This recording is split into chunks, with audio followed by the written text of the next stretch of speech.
Hey, good looking. It's your boy, Jack Slack, Fights Gone By podcast, coming at you on Monday, the 7th of September, and we're talking about Overeem versus Sakai, which was not that bad. It was like a 7-fight card instead of I think it was 9 or 10 fight card originally. But if you look down the list of this one, I think 4 fights were cancelled due to various people, including corners, having COVID. And then a couple of other cancellations due to botched weight cuts and things. It was just another reminder that we are in sort of a special occasion sort of fighting era.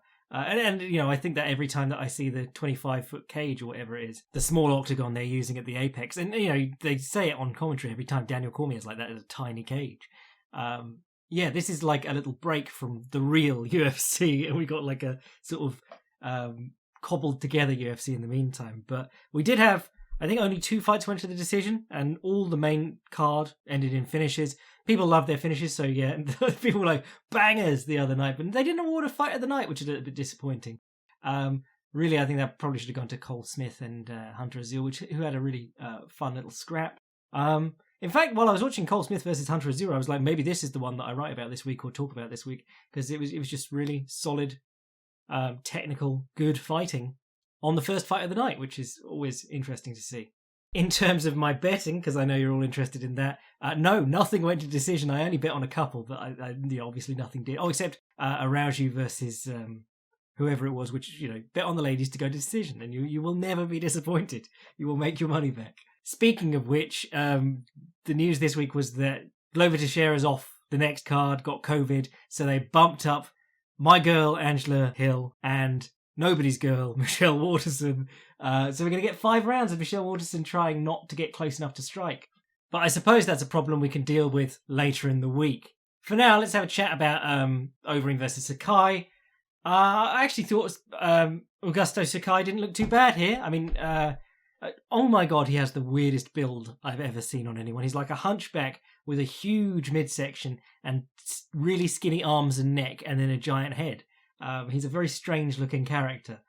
But, yeah, I didn't think he did a bad job. He was using step-up front kick to the body, really nice little flicking lead leg front kick, almost semi-Schultesque. If you're a heavyweight, you can do that. You can just throw a flicking lead leg front kick and you still hurt people with it. And he was hurting Overeem with it, and then he'd come in with a jab and a right hook and carry on combinations from there.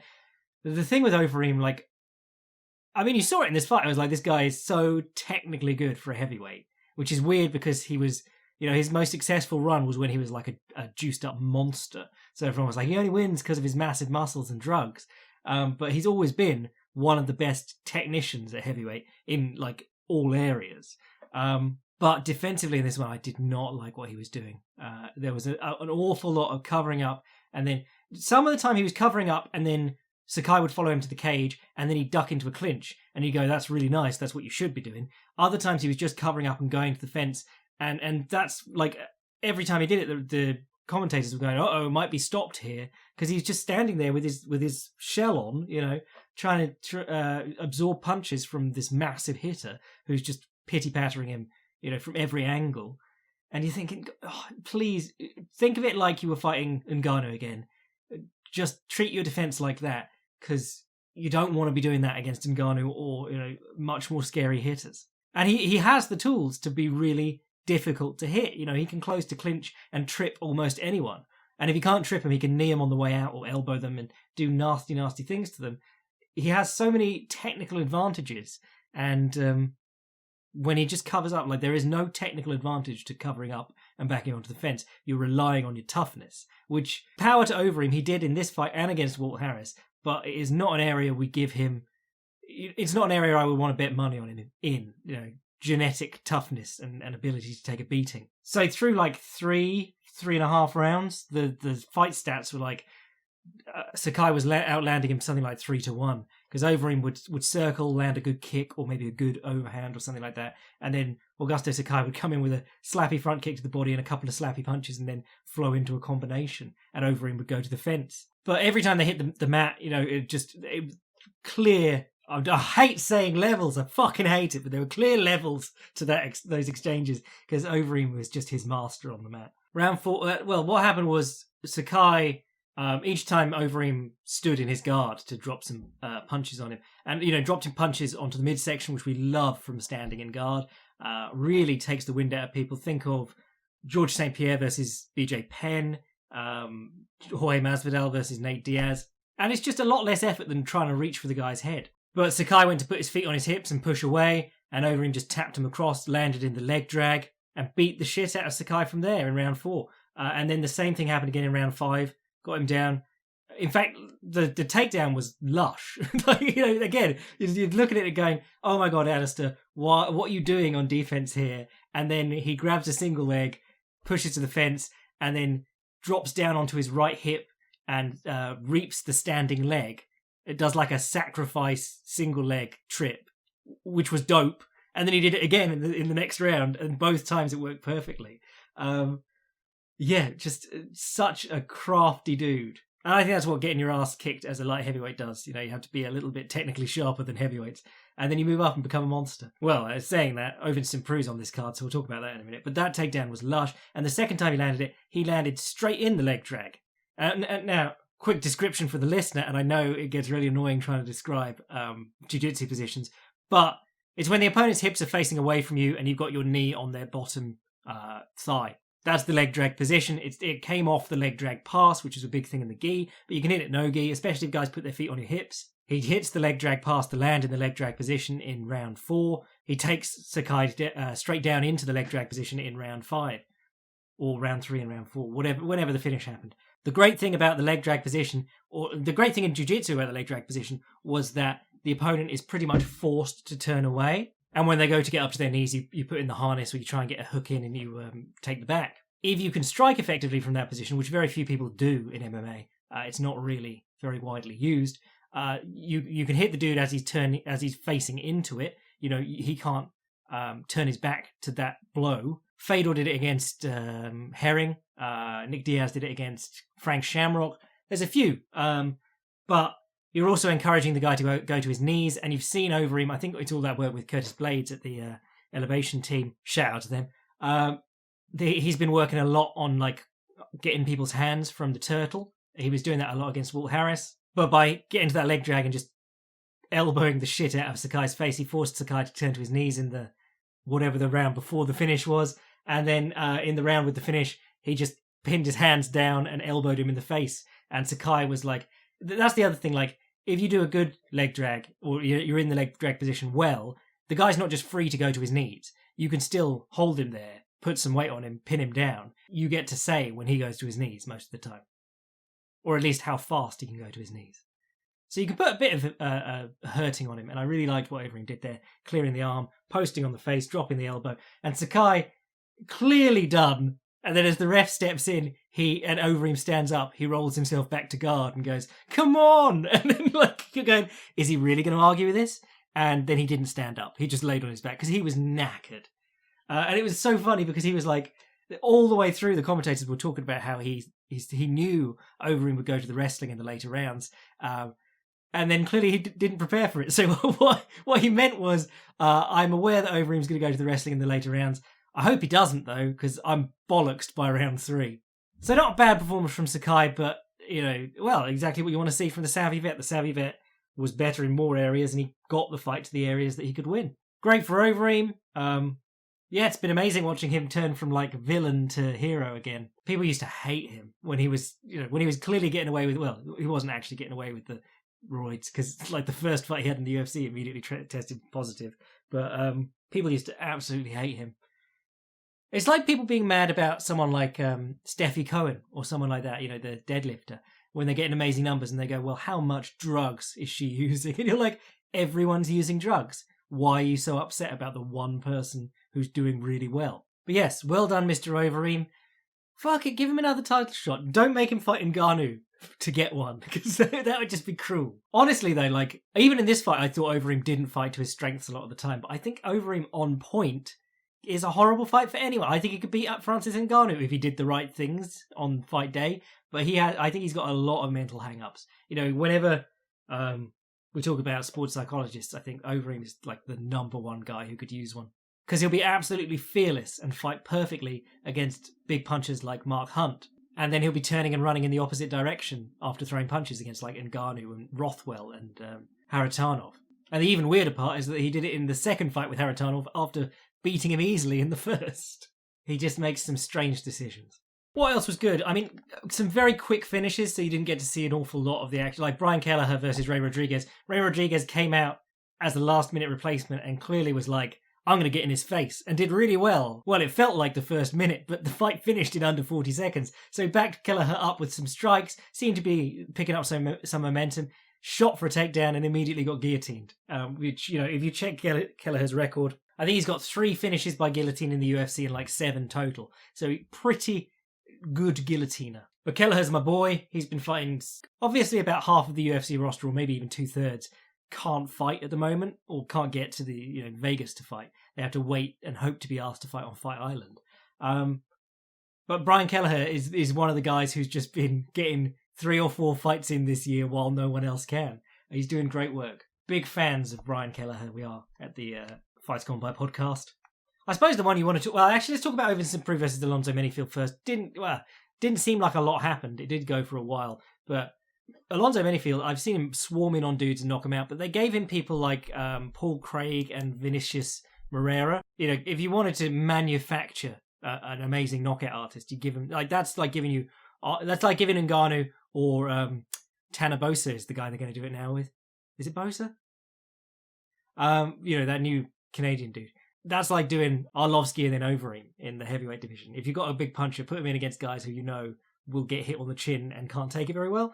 Vinicius Moreira and Paul Craig are your guys for that. But Overeem St. Preux, honestly, the best striking performance I think I've seen out of him ever. Do not send me that gif of him hitting John Jones with a 1-1-2, the only time he threw more than one striking combination. That's always been his problem. He doesn't throw any fucking strikes. He throws like 3 or 4 strikes and he hits really hard, but he doesn't do anything. But this one, he looked great. He kept up a really good pace. Front kicks to the body, lovely left hand swatting him as Menifield ran in, and then he caught him with one. I think his back was to the fence, but he caught him with one just on the chin, checked him as he came in swarming, and knocked him out. And they were like, amazing walk-off KO, as Overeem St. Preux was standing over him looking at him. And you're like, that's not what walk-off means. But yeah, honestly, the best I've seen of Overeem St. Preux look ever. And it made Alonzo Menifield look very... well, maybe he was a bit daunted by it, to be honest, because he wasn't fighting like his normal self. With the swarming. He was going into the clinch by his own choice early on. He just looked like he was a bit lost or maybe intimidated by a fighter of Overeem St. Preux's experience or caliber. But, not to put that all on Menifield, I thought St. Preux's output was really the most noticeable thing. He wasn't chaining combinations together that much, but he was still throwing with a really high output for Overeem St. Preux. Maybe like dieting and getting the cardio in to get down from heavyweight again gave him some energy. I don't know. He just looked great. But the one everyone's talking about is Michel Pereira versus Zelim Imadaev. This was interesting because I expected people to be sort of over Pereira, and they sort of were. He didn't get a lot of buzz coming into this until Imadaev slapped him at the weigh-in, and then he put on the performance of his life. He kept the really stupid stuff to a minimum. No cartwheeling to accomplish nothing. There was a Kaitengeri or a Rolling Thunder at one point, but for the most part, he was just being very tricky. I thought he was really quite sharp here. If you watch this fight, and they were saying that he'd had success in karate and wrestling and all sorts, Pereira, and clearly he is a fucking A+ athlete. If you watch him just jump for those flying knees, he gets serious airtime. So clearly, very athletic dude. But wrestling, karate, all those sort of combat sports, one of the common factors for success is being able to control the distance and control when you're in reach and when you're not. And basically that's how you deny the opponent opportunities. And he's fighting Imadaev, who's billed as this boxing phenomenon. If you look down his record, he's fought almost exclusively bums, except when he lost his last 2 in the UFC before this. But Imadaev couldn't get anything going because he wasn't ever close enough, and the only times he was close enough, he was getting hit in the face. So really lovely distance management from Pereira here. If you watched him, I'm doing Filthy Casual's guide to Paulo Costa versus Israel Adesanya at the moment. We're going to be talking about defensive ring craft, getting off the fence, things like that. And I was obviously all the time when we're talking about fighting along the fence, we're talking about direction changes. I thought Pereira did a really good job of that. He was leading Imadaev forwards. He'd fake one way, fake the other, come straight in with the right hand or circle off around the cage. Superman punches with his back to the fence look super flashy, but I really like them. If you watch, I always mention Hector Lombard versus Josh Berkman. Berkman mad, outpunched, outmatched, outclassed. Every time he was pushed to the fence, he'd do the Superman punch off the fence, and Hector Lombard would be freaked the fuck out and back up. Alday did it against Edgar, I think. A few people have done it, but I really like it because it brings you over the top of the opponent's guard. It brings you it's basically you're punching down on them. It's giving you an artificial height advantage for a moment. Or, from Street Fighter, it's an overhead, I believe. I played some Street Fighter 5 this week because it was on PS Plus or whatever, and I was just like, fuck, cannot get into this. Do not have a stick. Haven't played Street Fighter 2 in years. Those things are so hard to jump in on. It's like I don't ever want to play a Call of Duty because there are children who've been playing that their entire lives. You can't really hop on board now. But anyway, back to Pereira versus Imadaev. He was kissing his hands and slapping the dude. I put up if you've never seen it, the most amazing Street Fight knockout you'll ever see. I don't like posting a lot of Street Fight knockouts because I don't like, encouraging street fighting and stuff like that. I used to get emails from people being like, yeah, your stuff's really helped me in my street fights. And I'm like, what the fuck are you doing? But there's this one in a diner and some guy is like reeling and standing against a booth. And this black dude walks up and he licks the back of his hand and then pimp slaps him across the face. And the guy bounces backwards off the booth. I mean, obviously you'll watch it and go, oh my God, that's not good. That guy's going to feel that when he wakes up. But it's so funny. And Michel Pereira was doing that in this fight. He was kissing his hands and trying to slap the dude. Imadaev honestly looked like a straight up bum in this because it's one thing to look like a bum and we all go, well, Michel Pereira is better than we remember him being, especially when he doesn't just go absolutely bonkers right from the start. It's another to like lose every round 10-8 after slapping the dude at the weigh-in. And then also at the end of every round, he was like, do you want to go, bro? They're like, no, you just had 5 minutes to go. Shut up and go to your corner. And the end came like as Pereira got his back, suplexed him, put in the rear naked choke with no hooks in. The guy didn't tap, but nobody cared because he was such a dickhead. But yeah, there were a few things in this that I really want to do, like a little Filthy Casuals quickie on Michel Pereira about. I'll probably leave it a couple of weeks so that I don't get immediately takedowned by the UFC. But yeah, there's some interesting stuff in there that is sound principally in spite of his insane athleticism. I think that's the lesson. Like the guy, in addition to being bonkers, the guy does know how to fight, and he's actually been handicapping himself by going apeshit at the start of every round. Was there anything else of note on this card? I mean, Hunter Azure versus Cole Smith was pretty fun, actually. That was like Magny versus Anthony Rocco Martin the other month, when I said, like, that's just look at that. That's the current MMA meta. If you want to be good, if you want to get good in the gym quick, copy all this stuff. You're just seeing two guys using the current MMA meta perfectly. And that was a little bit like what this fight was, except to the weird kicks from Smith. He was coming out with front kicks to the face and jumping front kicks to the face, which is a great idea if you're worried about the guy dropping in on your hips. But then he'd throw a round kick, and every time he threw the round kick, Hunter Azure would step straight down the center and take him down. Did a great job getting up. Like he went from butterfly guard. He let Azure through to half guard and got the underhook and came up on the single. There were some moments where he was getting his back taken and along the fence, Azure had one hook in, and Smith got the choking hand, put it to the mat and tripoded up to shake him loose. Lots of really nice transitions in it. Hunter Azure did land some really corking punches a couple of times in that fight. I think he dropped him twice, didn't he? Or stunned him twice. And there was a really nice one in the second round where he hurt him. He went low kick and then stepped in with a left hook to right straight, which is what we're always saying about the low kick at the moment. When you kick the thigh, typically the way that you used to do it in kickboxing is you punch, so that you're in distance to chop down on the thigh. The low kick being a little bit longer, you use it to enter with your hands, you do it the other way around. So if you haven't seen it, I'd say Overeem versus Sakai, probably worth a watch, and Michel Pereira versus Imadaev, definitely worth it. And then Cole Smith versus Hunter Azure is the probably fight of the night. And yeah, the other ones are worth watching because they're like sub 1 minute finishes. Actually, the Muniz one was pretty goofy because he managed to armbar you know how we're always talking about it's very hard to armbar people when you're pushed up against the fence. He threw up the armbar next to the fence, and Fabinski, who was in top position, managed to sort of turn him off the fence so that he had room to armbar him. It was a bit of a bad one, but oh well, I'm sure. Well, that's one he won't lose that way again, I imagine, or at least his coaches won't let him. Let's do a question before we get out of here for today. Hi, Jack. A couple of grappling-related questions. 1. What are your favourite grappling-heavy fights to show people who don't really understand the ground game? My personal favourites are Sakuraba. Oh, not a fight, just Sakuraba himself. Houlihan versus Smolka. And Damian Maia versus anyone who isn't a strong wrestler. 2. What are the best fights, matches, instructionals to develop a better understanding of the leg lock game? I try watching some of Lachlan Giles, Craig Jones, and Danaher's instructionals, but I find I don't have the underlying knowledge of positions to really make sense of it. Many thanks from Matt. Let's do grappling heavy fights first, because they're fucking great. You said Damian Maia, but Damian Maia versus Neil Magny, that's incredible. That's just a guard passing clinic, that one. Also against Gunnar Nelson, brilliant one. And those are ones that go quite a while. It's not like the Rick Story one where he gets the finish very quickly. They're just... It's consistently impressive how easily he's handling these dudes. And I suppose maybe my views a little bit slanted because I knew how good Magny and Gunnar Nelson were. You know, they would murk a lot of guys on the ground, even in the UFC, and Maia's just cutting through their guards like butter.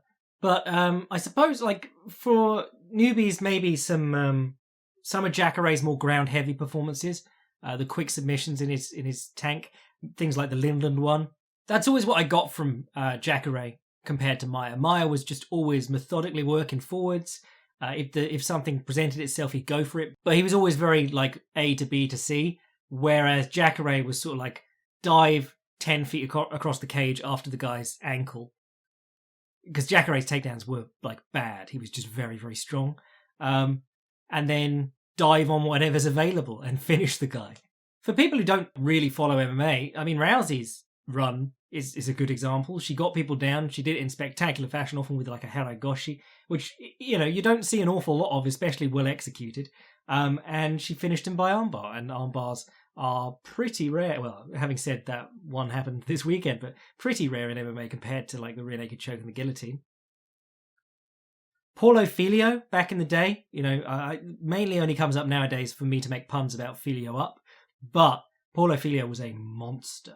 He'd take people down into half guard. He'd use the Kimura or like the no hands pass to pass straight to mount, and then he'd armbar dudes from there.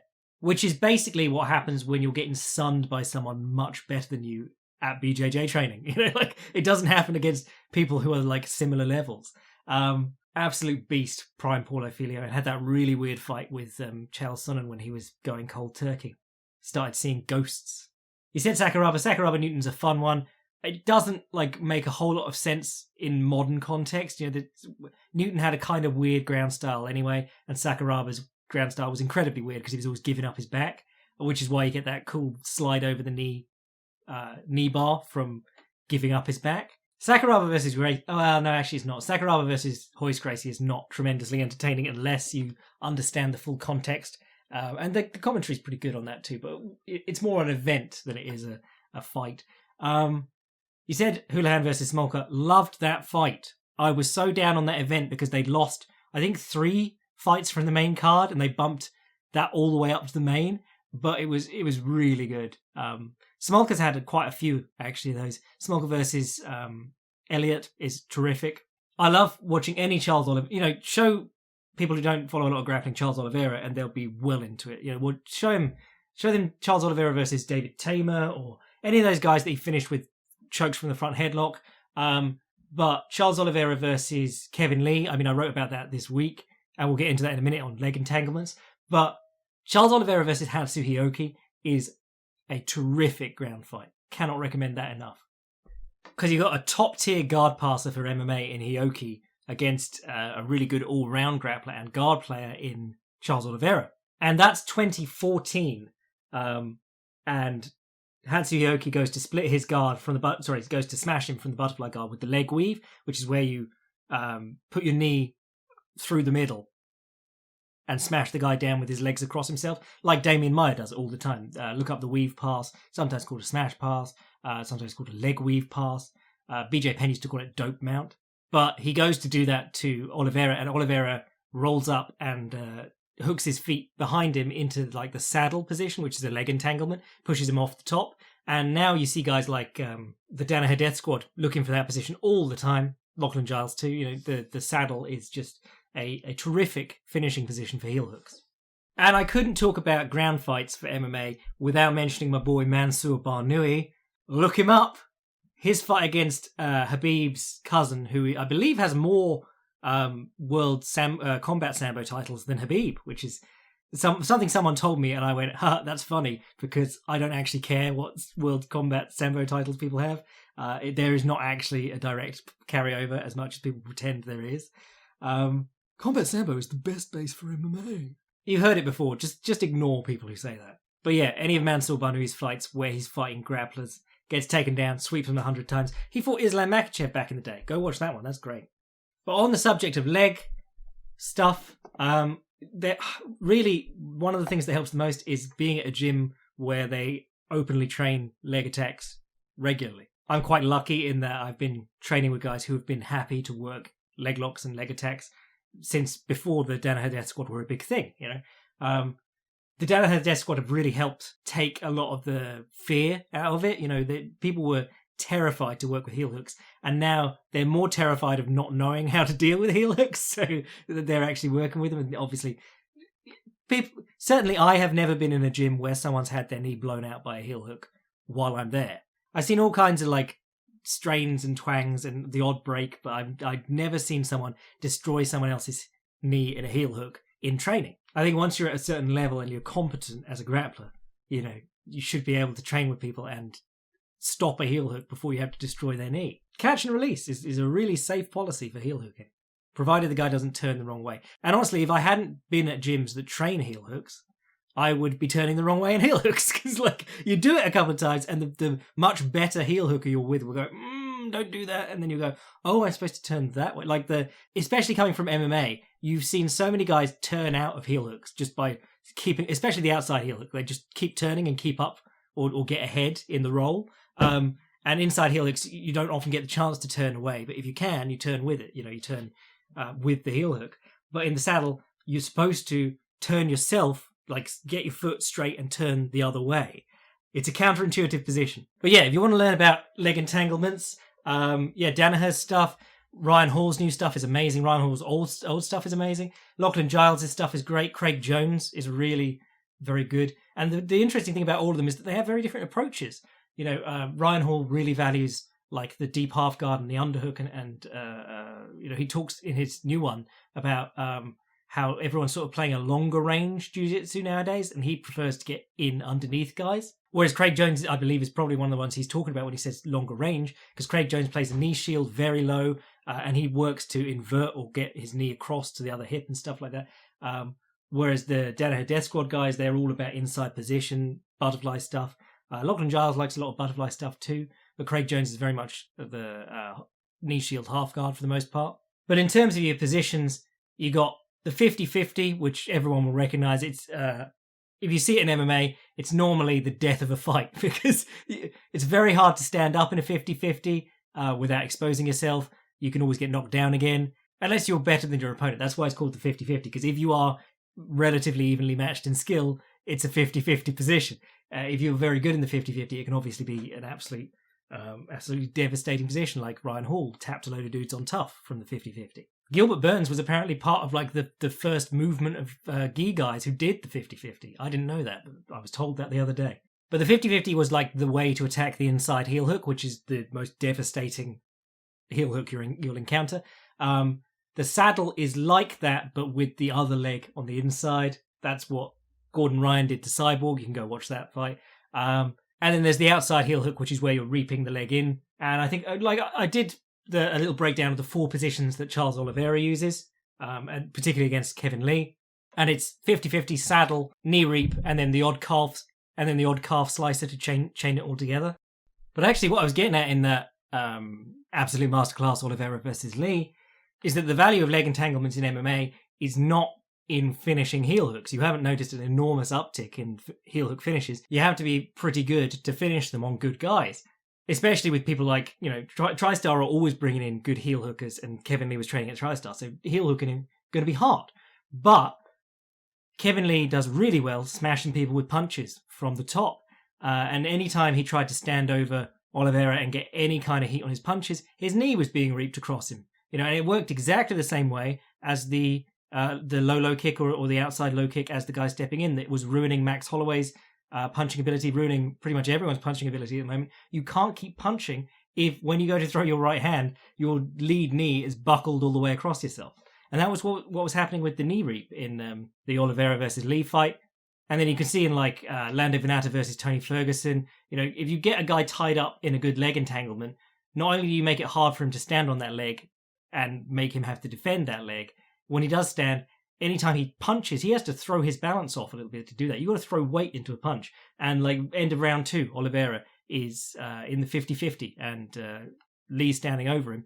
And Lee tries to get one good punch off at the end of the round, and immediately Oliveira rolls belly down and he's into the backside 50-50 and looking for the heel hook. I think people should be thinking of leg entanglements from the bottom, at least in MMA, as they do the low kick on the feet. Or basically, if any time the guy tried to punch you in the face, you could turn his knee in so that he couldn't.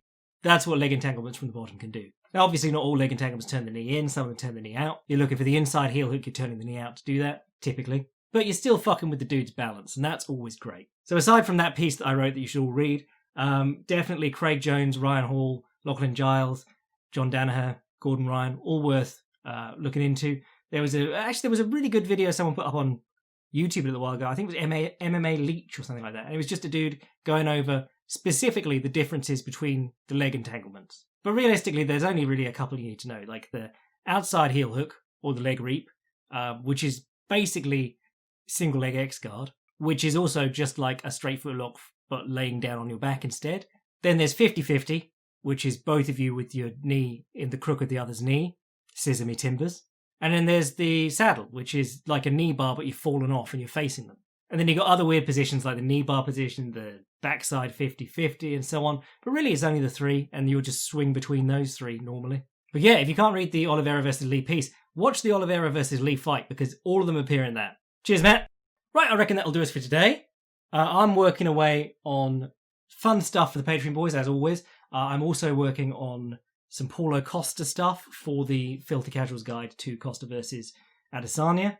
And I'm putting way too much thought into, if I present their names champion first, I should talk about Costa first so that I'm not cursing anyone. But that'll be coming soon. I'll try and get that out probably the week before the fight, because that seemed to work quite well with the Cormier versus Miocic piece. And then we've got some more fights this weekend, including a Michelle Waters. Do you know what? We might do a Michelle Waterson special. I might go and rewatch a load of her fights. Or I might drive nails through my eyes. Anyway, if you want to read the Charles Oliveira stuff, get in on all the stuff we do extra for the Patreon boys each week, and support the podcast, sign up to the Patreon. If you want to send an email to the podcast, fightsgonebypodcast@gmail.com. And if you want to see what I'm writing anytime, fightprimer.com. I'm your boy Jack Slack. Augusto Sakai's disproportionately small neck bless.